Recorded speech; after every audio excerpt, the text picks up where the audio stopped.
waftigan ballaaran oo ka socday xukuumadda Soomaaliland oo hogaaminayay wasiirka wasaaradda madaxtooyada Soomaaliland Xirsi Cali Xaaji Xasan isla markaana ay kamid ahaayeen wasiirka wasaaradda warfaafinta Cabdilaahi Maxamed Daahir Cakuse wasiirka wasaaradda biyaha Xuseen Axmed Cabdulle iyo wasiiru dawlaha nabadeynta gobolada bariga Soomaaliland Cali Sandulle iyo sidoo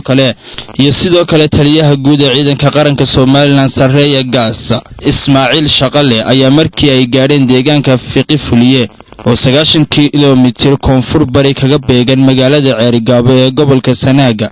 waxa lagu qaabilay jawi dareen leh iyo sidoo kale shucuur aad u sareysa kuwaas oo ay kala hor yimaadeen dadkii deegaankaas oo ay horkacayeen garaado iyo waxgarad aad u tiro badan garaado iyo isimo iyo saraakiil ciidanka qaranka ka tirsan ayaa soo dhaweeyay waxaana lagu wareejiyay inta u dhaxaysa 500 ilaa 700 oo ciidan beeleed ah iyo 13 gaadiid ah oo ka barbar dagaalami jiray kooxaha cadawga ku ah nabadda horumarka iyo midnimada Soomaaliland isla markaana waxa lagu dhawaaqay inay ka mid yihiin xilligan ciidanka qaranka Jamhuuriyadda Soomaaliland oo ay la xuquuq iyo darajaba noqon doonaan ugu horreyn waxa hadalka qaatay madaxda Jamhuuriyadda Soomaaliland iyo boqor Cismaan Buurmadow waxaana si dareen leh ay u qaabileen ciidankaas iyagoo ku soo dhaweeyay dareen gacaltooyo madaxda Jamhuuriyadda Soomaaliland waana kuwan iyagoo la hadlaya run ahaantii arinkani aniga farxad gaaray ii tahay waayo maadaama aan deegaankana ka mid nahay colaad kuma noolaan karo nabad baan ku noolaan karaa dhamaantayo waxaan leenahay khaatuma dambe warkeeda inoo soo gunaanada oo aan wax kala qaybsano dadka inta aynu habsaaneenayna dib u habsaamin wixeenana aan u soo jeesano qolada reer Soomaaliland iyaguna xagga jira rag badan oo arkan ku faraxsaneen baa jira ilaahay bisha Ramadaan khayrkeeda hayna siiyo ilaahay bisha Ramadaan khayrkeeda hayna siiyo waana Ramadaan oo ilaahay aad buu inoo eegayaa kuwii calooshooda ay ka dhabtay haynaga yeelo labadeena dhinacba ilaahay haynaga yeelo kuwii isku reeyana ilaahay haynaga yeelo waxaynu dhisannay qaran waxaynu dhisannay dawlad maantana waxa ka mid yihiin dawladda Soomaaliland shalayna waxa ka mid ahaydeen dawladda Soomaaliland laakiin maanta ayaynu soo aqoonsanay inaynu dawladda ka wada mid nahay ilaahay hayna waafajiyo dariiqa wanaagsan taasuna waa maalin taariikh leh halayno xuso aniga waxa maanta sharafi ah sidii cali sheegay aniga cali mar baan wada magacaabay 22 cishaan meesha joognay waxaad moodaa in ilaahay halkana keenay uu yiri ka qayb gala munaasabada inta leeg ee deegaankiiniya leeyahay ciidamada halka fadhiya sidii jananku uu tilmaamay waxa ku maanta hadii laga bilaabo kamitiin ciidankii qaranka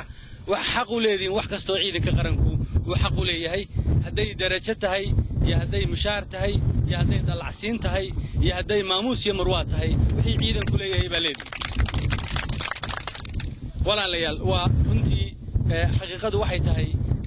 aad iyo aad baan idinku bogaadinaynaa in haday oday tahay iyo haday askari tahayba ina nala garateen oo aynu wada garanay inaanay xabad iyo xoog xalahayn waxaan aad u soo dhaweynayaa maanta oo ciidanka qaranka ku daraya guutada halkan fadhida askarteeda iyo tiknikadeedaba aad iyo saraakiisheeda aad iyo aad baan soo dhaweynayaa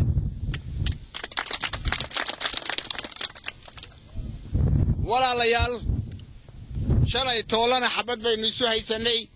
maantana gacmahaynu is haysanaa xabadi waxba tari mayso wiil baa ku dhinta wiil ku dhalan maayo dhinaca kale madaxda gobolka Sanaag ayaa iyaguna goobtan ku sugnaa waxaana halkaasi ka hadlay gudoomiyaha gobolka Sanaag iyo sidoo kale madaxda dhaqanka ee deegaankaas Fiqi Fuliye oo ugu horeeyo Cabdilaahi Maxamed Guuleed iyo cuqaal kale oo aad u tiro badan waana kuwan iyagoo ka hadlaya qiimaha ay nabaddu leedahay iyo xilligan waxa keenay in ciidankani ku soo biro ciidanka qaranka Soomaaliland labada dhinacbana waxaan leeyahay jasaakumullahu khayran waana runtii arrin wanaagsan waa laga yaabaa dad badan inay aanay u cuntamin oo maaragtay bisayl inta la eg aanay gaadhin laakiin haddana waxaan leenahay nabadgelyadu iyo horumarku iyo wada hadalku waa soo dhitiyaa runtii arrintaasi waa guul weyn baan odhan karaa oo la gaadhay waa tallaabo bilow ah oo maaragtay dee wax laga sii maaragtay amba qaadi karo salaan ka bacdi halkan waxaan ku soo dhawaynaynaa anigu waxaan ahay taliyihii jiidan koonfurta Sanaag la yiraahdo ciidamada tan iyo tiknikada tan iyo dhammaan waxaan halka hab ciidan yaalayaan mas'uuliyadu ahaa